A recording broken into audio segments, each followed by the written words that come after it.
Welcome to this presentation of the Rotary Club of North Bethesda, Maryland, USA. Our club was established in 1974. We meet every Friday morning at 7:45 a.m., and we often invite guest speakers to give presentations on all kinds of interesting subjects. Please contact us through our website at nbrotary.org. And thanks for watching. Our speaker today is Lasse Syversen. He will be introduced by Rotary Club member Linda Berg-Cross. Club member Lasse is founder, chairman, and president of Bloksberg Inc. and has spent more than 40 years in the IT industry in Norway, US, and globally. These include 10 years with General Electric as country manager of Norway and marketing manager in London for international trade, responsible for Europe and Far East. He left GE to become managing director of Honeywell Bull, Norway, and later general manager, Northern Europe for the public sector.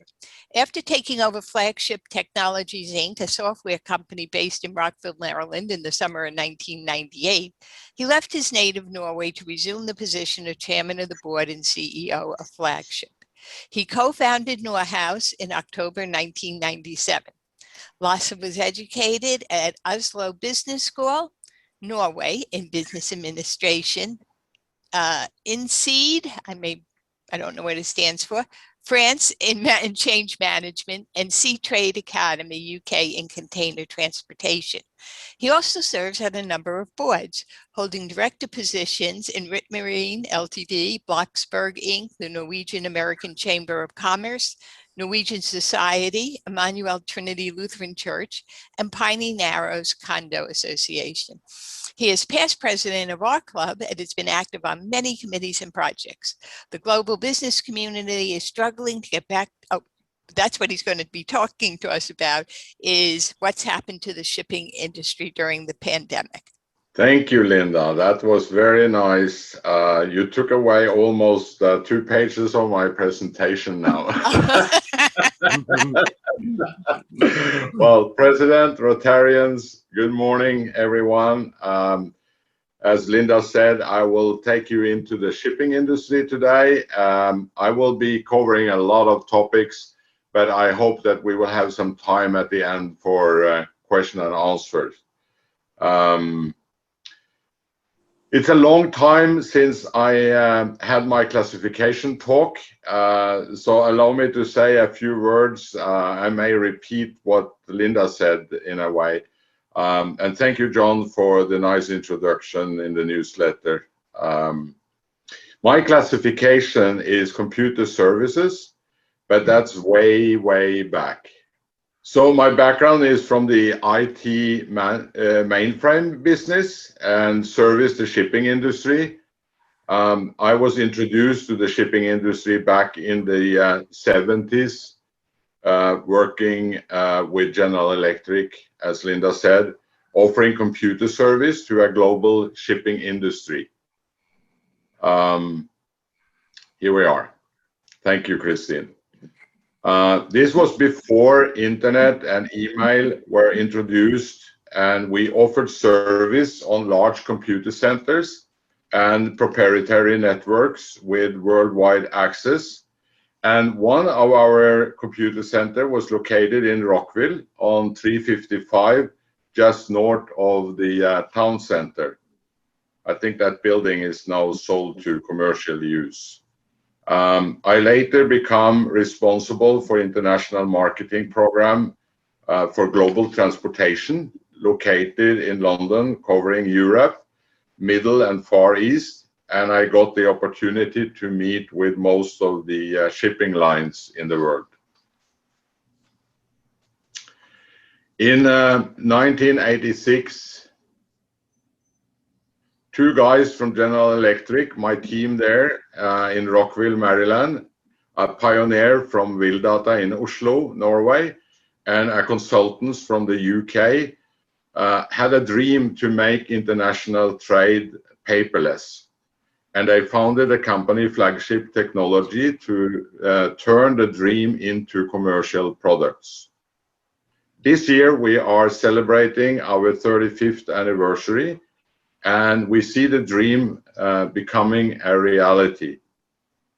Like the founders of Flagship, the US and Canadian government now have a goal to make all filing electronically, to increase cargo security and to improve the climate-friendly trade. So together with Christine, we are now working to see what the next step for Flagship will be. And on the next picture, we will have a picture of what we are offering today. Today, everyone is talking about integration with trade partners through single window, sharing data with global partners in order to improve efficiency in international trade and to improve compliance with regulatory agencies. Going forward, Flagship's cloud service will secure the shipping from the data source through customs to the final destination through a single window. On this picture, you see Flagship in the middle with direct link from global users through customs in the US and Canada to the agencies. And you can call us a kind of electronic post office where the papers are flying all over the world through Flagship's cloud service. Every year in February, the Hellenic American, the Norwegian-American Chamber of Commerce arrange a shipping seminar or a conference in New York. But for the last year, it had to be a virtual event attended by more than 200 people. They are mainly shipping lines, bankers, insurance companies, ship registers, and service partners like Flagship. This year was all about shipping in a pandemic age.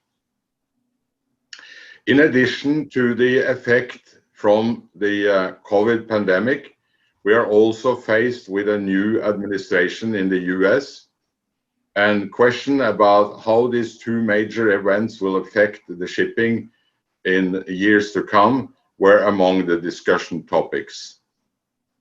The new administration's follow-up to the pandemic is of major importance to the shipping. Not only how they handle the China, US, and other trade agreements, but also when it comes to vaccination programs and stimuli package. Also focused on how the administration will support the rest of the world will be of importance.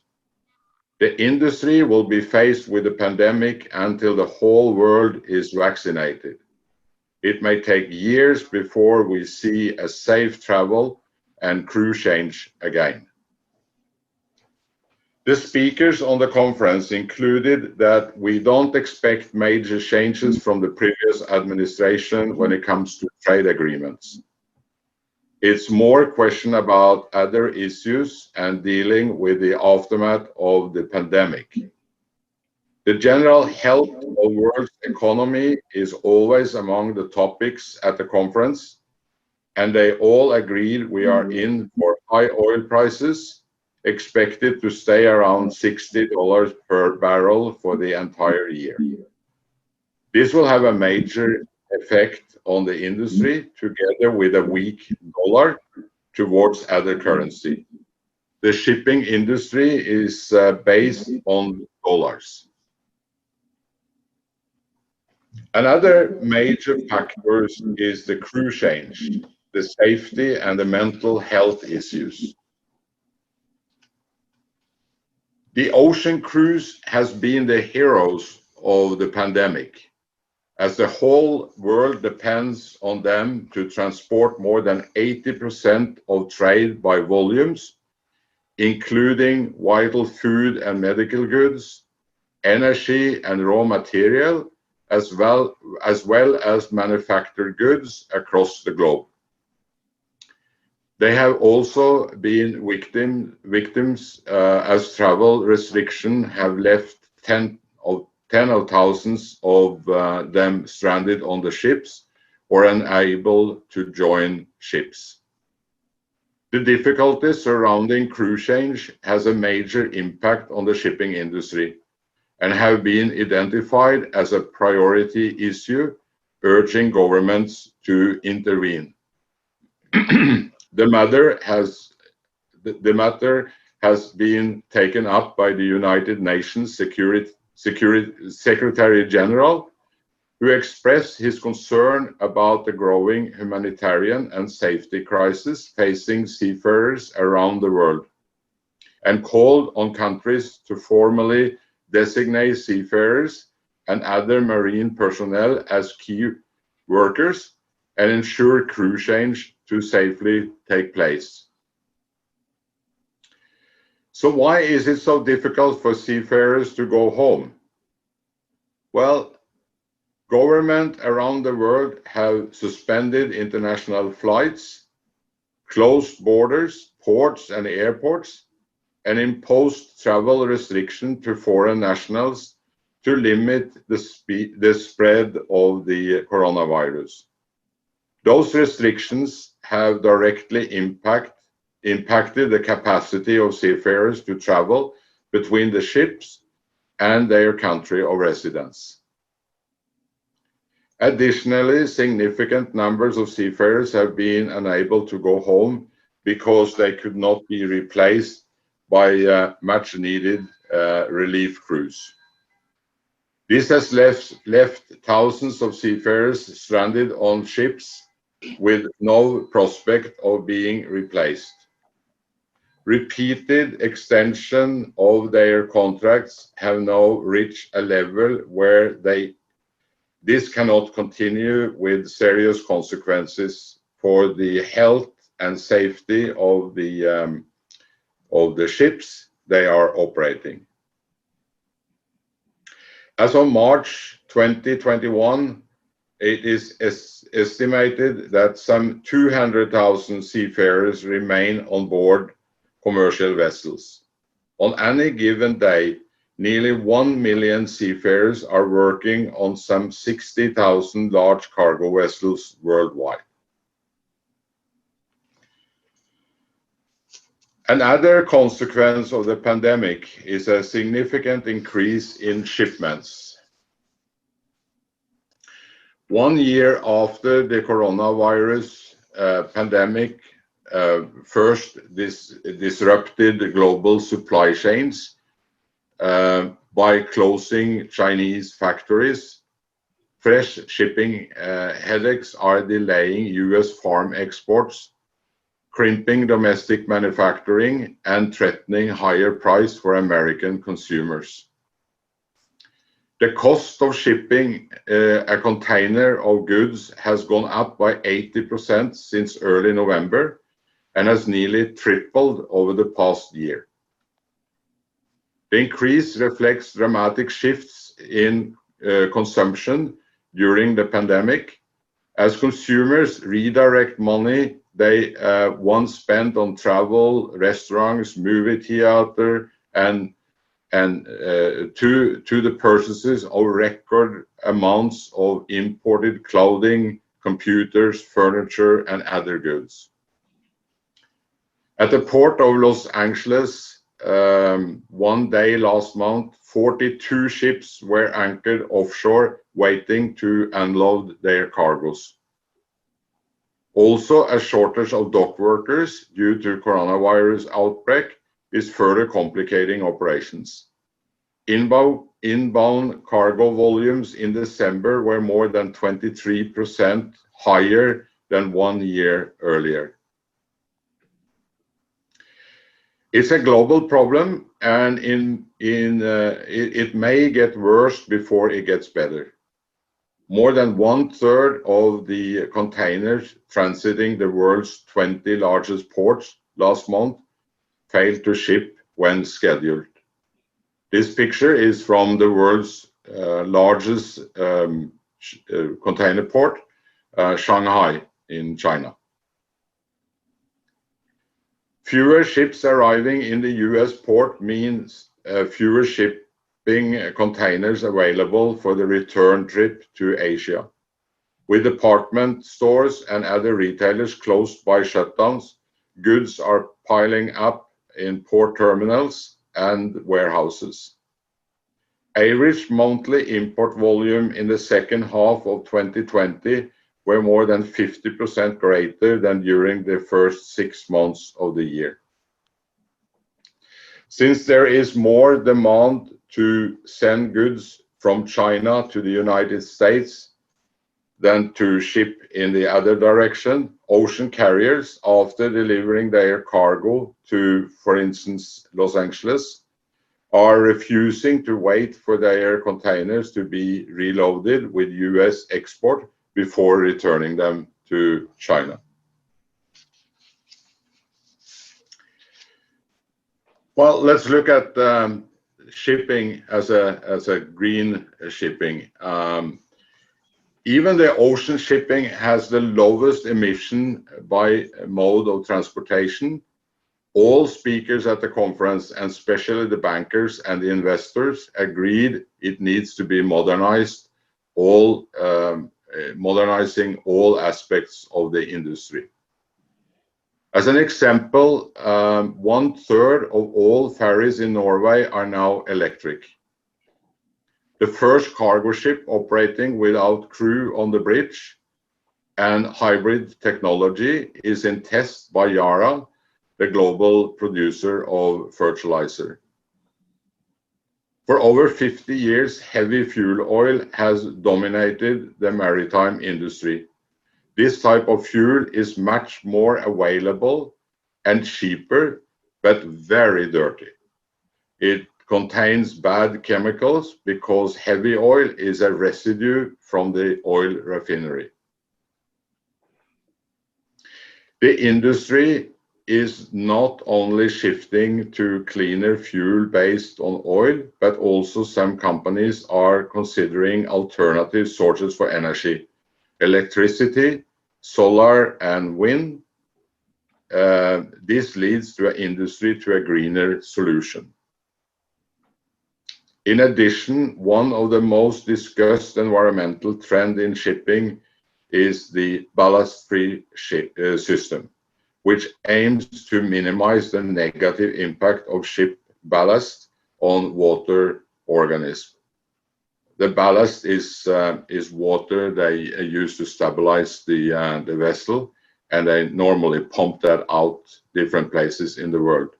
From the old days, we remember the sailing vessels spread plants around the world. So in the south of Norway, you have flowers who shouldn't be there coming in from other places in the world. And that still goes on in the shipping industry. So let's look at another threat to our industry, the digital risk.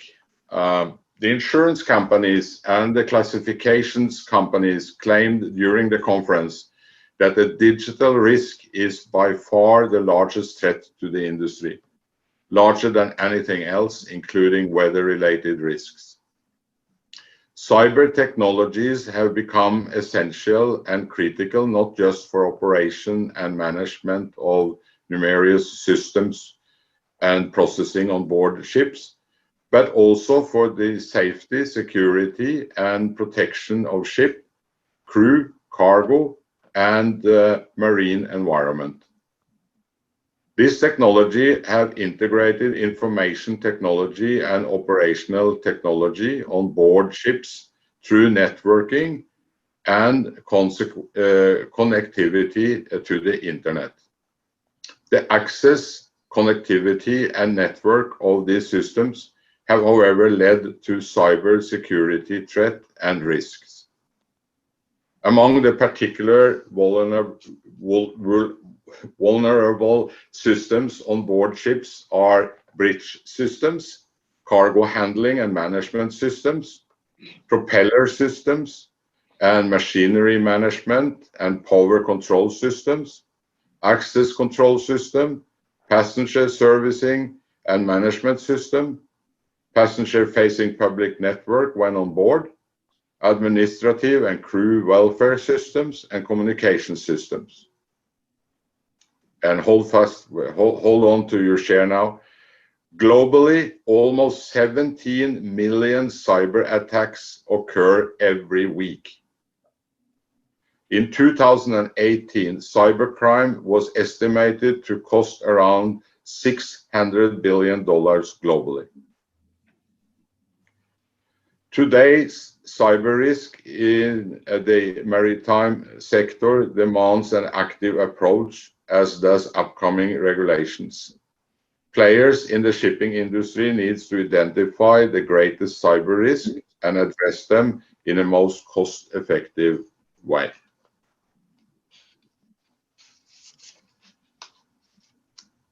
So, to summarize, the shipping industry suffered from the pandemic in many different ways, but it is a strong industry with a long experience between and been through many crises before.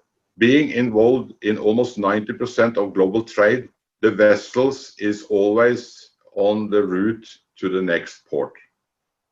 The pandemic has sent shockwaves through supply chains, shipping networks, and ports, leading to more cargo volumes. The global shipping industry will be at the forefront of efforts towards a sustainable recovery as a vital enabler of the smooth functioning of international supply chains. The pandemic has also exposed how unprepared the world seems to be in the face of such a crisis, underscoring the urgent need to invest in risk management and emergency response preparedness in transport and logistics.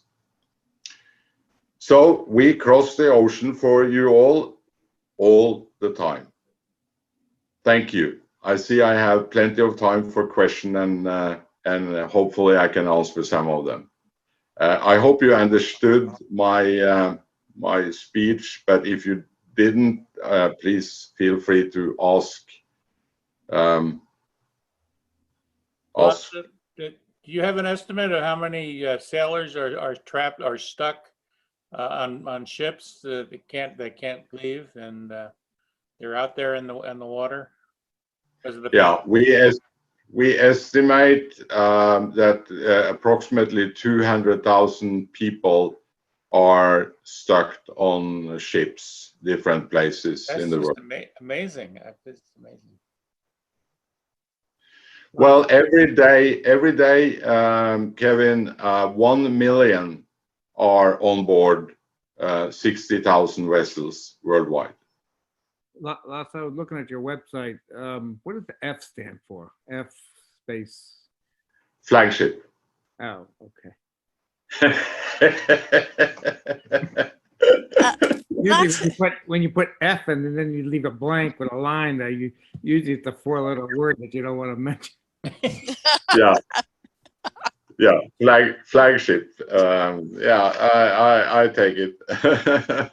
Lasse, you said that the ships don't want to wait to get refilled because we're sending less out, but there has to be like a cost-benefit analysis of that, because how much of the ship has to be filled, or how much of the ship will they leave empty before they leave port and keep going if we don't have enough goods to send out?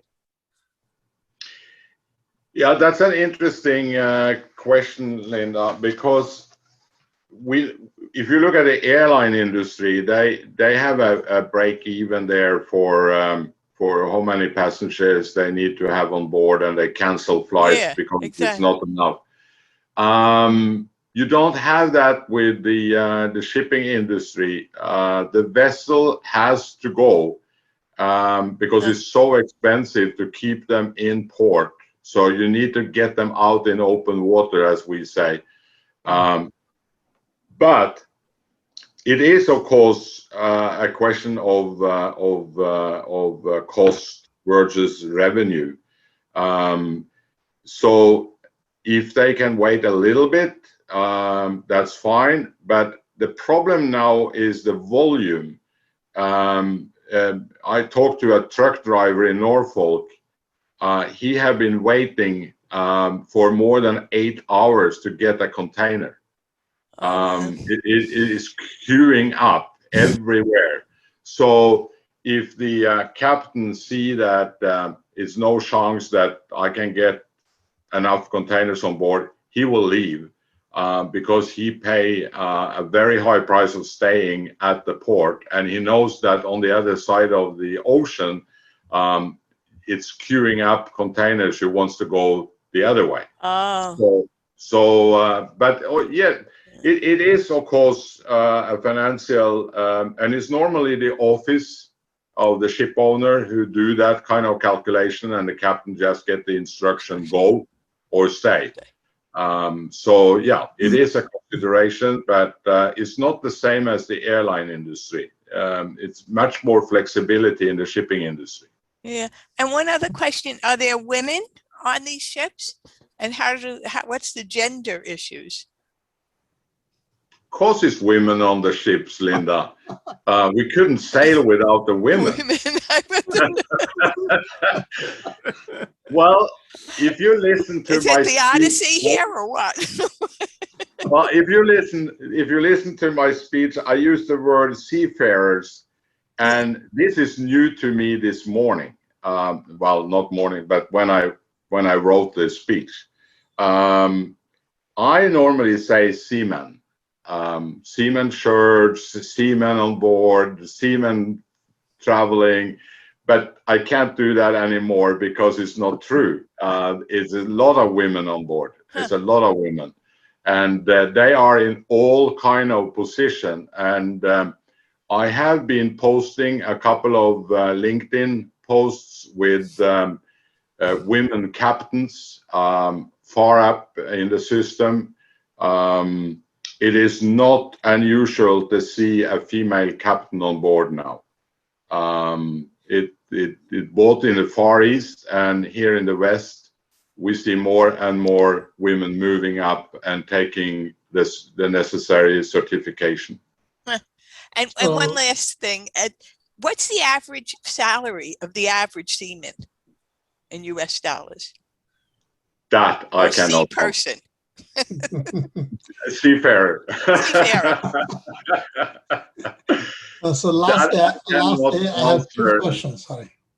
Wait a second. I just want to answer Linda on the salary. I am not able to answer that, Linda, because it varies so much.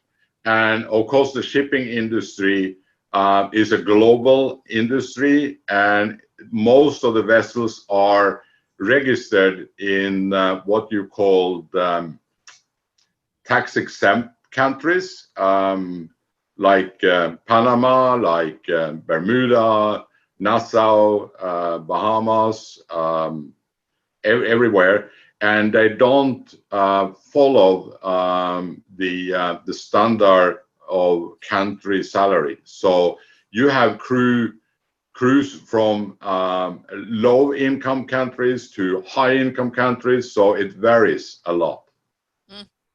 So I have two questions, Lasse. One has to do which country or countries are the companies dominate the shipping market.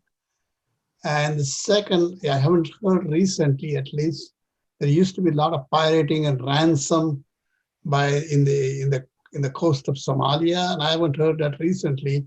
It used to be like a news of the day a few years back.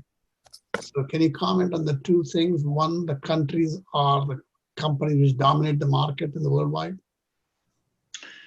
Of the largest ports in the world, 10 of them are now in the Far East, and most of them in China.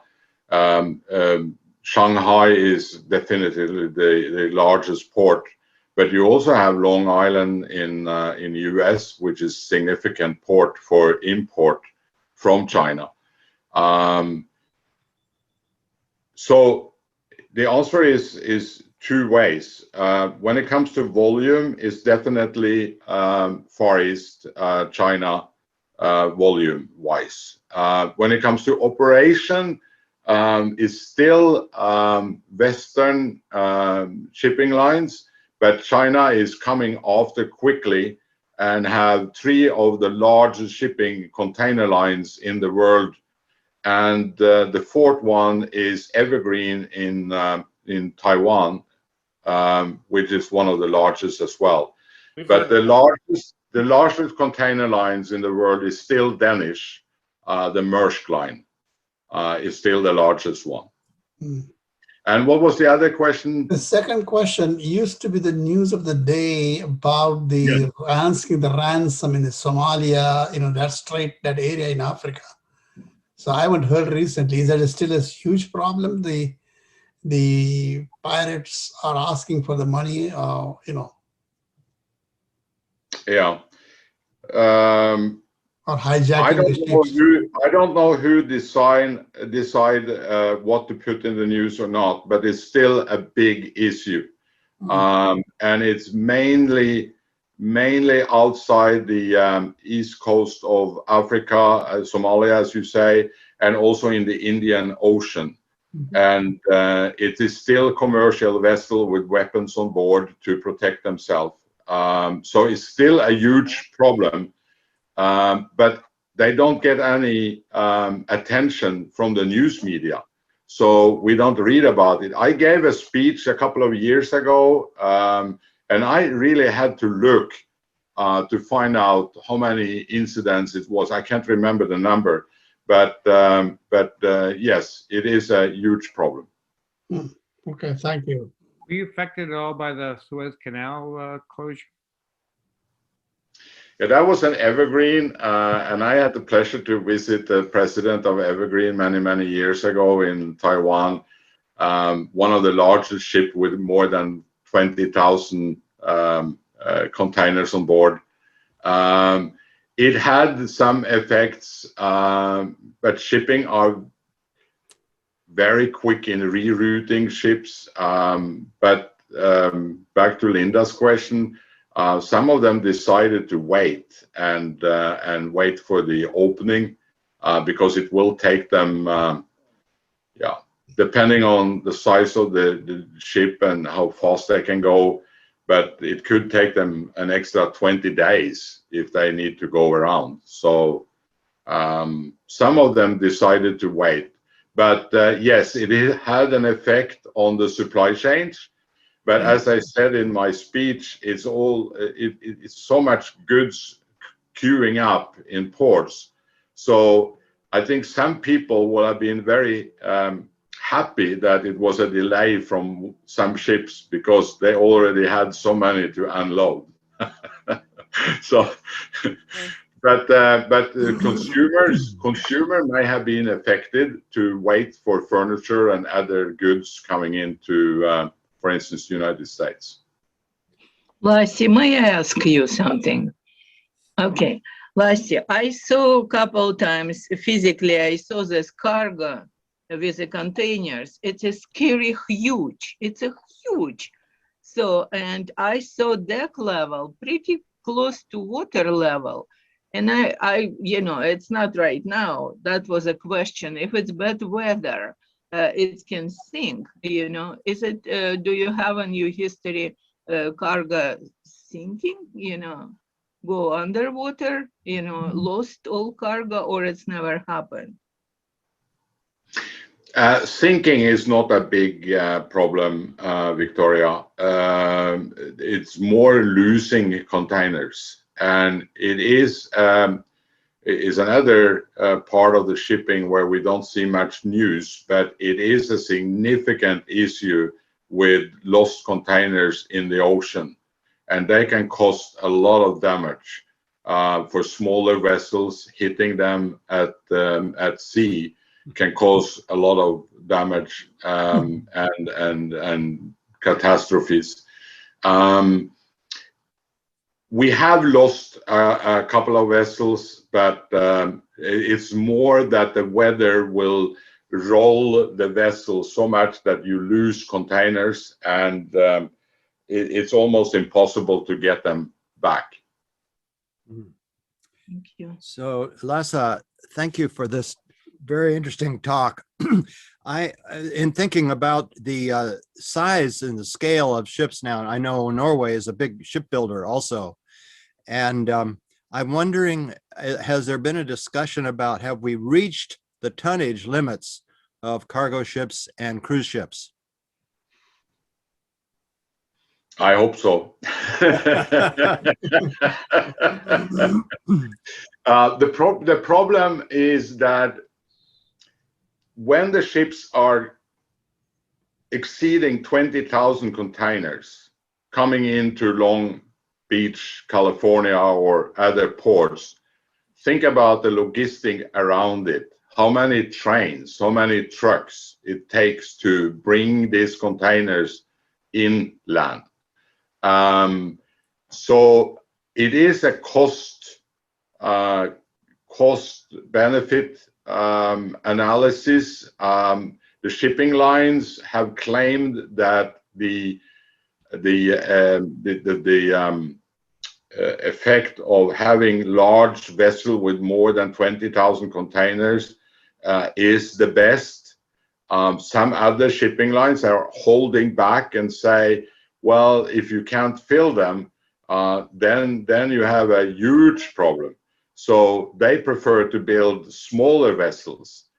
I'm not able to predict where this goes. I have difficult to think that it will be larger than what we see today. When it comes to the cruise ships,